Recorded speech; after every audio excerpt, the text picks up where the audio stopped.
सभी का अपने YouTube चैनल पे हार्दिक स्वागत करती हूँ। तो फ्रेंड्स, अगर आप चाहते हैं कि आप एक स्वस्थ जीवन जिएं, तो आज सबसे पहली गुजारिश मेरी यही है कि आप जुड़िए कुदरत के साथ। आज मैं आपको एक ऐसे प्लांट की जानकारी देने के लिए जा रही हूँ जो कि एंटी बैक्टीरियल, एंटी फंगल और एंटी माइक्रोबियल है। यानी कि मैं निरगुंडी के ट्री के पास बैठी हूँ, जिसको कि एक उत्तम बादशाहत बोला गया है। इसको शेफाली नाम से भी बोला गया है, संभालू भी बोला गया है और निरगुंडी भी बोलते हैं। निरगुंडी का भाव है जो प्लांट रोगों से हमारी रक्षा करता है, उसे निरगुंडी कहा गया है। फ्रेंड्स, इसके जड़, तना, पत्ते, फूल और फल सभी हमारे जीवन में बहुत बड़ा योगदान देने के लिए हैं ताकि हम स्वस्थ रहें। तो मैं इसकी एक और विशेषता बताऊंगी। वातशामक होने के कारण इसको एक और नज़रिए से देखें तो जो एयर पोल्यूशन है, ये एयर में बैक्टीरियाज को, फंगस को और माइक्रोब्स जितने भी हैं, ये उनको भी अपनी हवा से किल करने में समर्थ है। क्योंकि मैं किसी गांव में गई थी तो उनके घर के बाहर इसके पत्तों का एक बंच लगा हुआ था। तो जिज्ञासु रहती हूँ तो मैंने पूछा कि ऐसा क्यों, तो बोलते कि इससे घर के अंदर कीटाणु एंटर नहीं होते। तो इस बात ने मुझे बहुत प्रभावित किया। तो आज मैं इसके गुणों के बारे में बताऊंगी। फ्रेंड्स, ये उत्तम कफ और वात शामक है। इसके साथ साथ ये एंटी इन्फ्लेमेटरी गुणों से भरपूर है, एनाल्जेसिक क्वालिटी से भरपूर है। तो सबसे पहली क्वालिटी मैं इसकी आपको ये बताऊंगी कि ये पौधा थायराइड ग्लैंड की, जिसको कि घेंगा बोला जाता है, जिसको ग्वाइटर बोला जाता है, अगर इस प्लांट की पत्तियों का रस निकाल के 20-20 पत्तियों का रस निकाल के दिन में 3 बार दिया जाए तो ये घेंगा के उपचार के लिए बेस्ट रेमेडी है। नंबर 2, मैं आती हूँ जिनके हेडेक रहता है कंटिन्यू, अगर इनकी पत्तियों का पेस्ट बना के हम अपने फोरहेड या हेड पे अप्लाई करते हैं तो हेड की और जो हमारा फोरहेड है उसकी पेन को ये शमन करता है।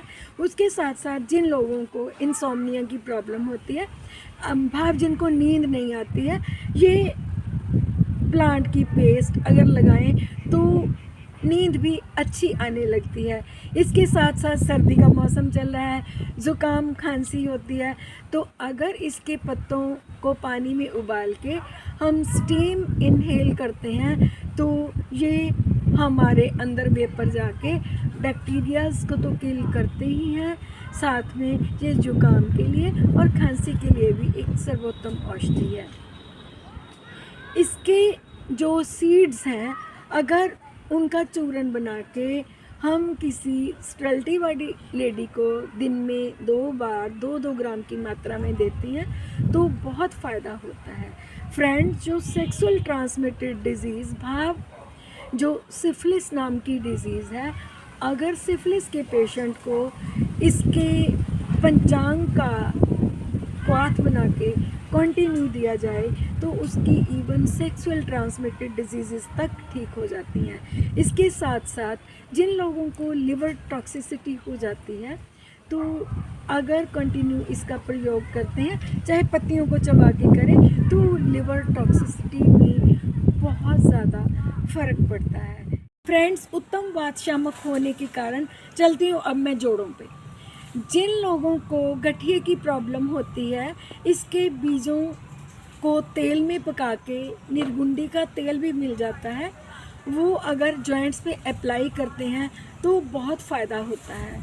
और इसके पत्तों को पानी में उबालकर अगर स्नान किया जाए तो छोटी मोटी बात संबंधी जो भी डिजीज़ होती हैं उनमें फ़र्क पड़ता है। एक शैटिका नाम की प्रॉब्लम होती है, या जिनमें वर्टिब्रा कंप्रेस होने से शैटिक नर्व जो होती है वो कंप्रेस हो जाती है तो पेन होती है।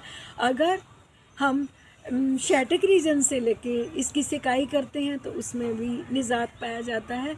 जाते जाते एक और बेनिफिट इसका बताती हूँ। जिन गर्ल्स को डिस्मेनोरिया की प्रॉब्लम यानी कि मासिक धर्म के समय में बहुत ज़्यादा पेन होता है, तो ये जो पेन का मुख्य कारण प्रोस्टाग्लैंडिन्स होते हैं, ये उनको सुप्रेस करता है। तो अगर इनके पत्तों की चाय बना के, जैसे कि ग्रीन टी होती है, उबाल के इसका जो डिकॉक्शन है वो पिया जाए तो बहुत फ़र्क पड़ता है। तो आज मैंने आपको निर्गुंडी के थोड़े से फ़ायदे बताए हैं, आप इन पे ज़रूर फोकस करना। साथ में फ्रेंड्स मैं एक चीज़ और बता देती हूँ, कुदरत से जुड़िए, वृक्षों के पास बैठिए।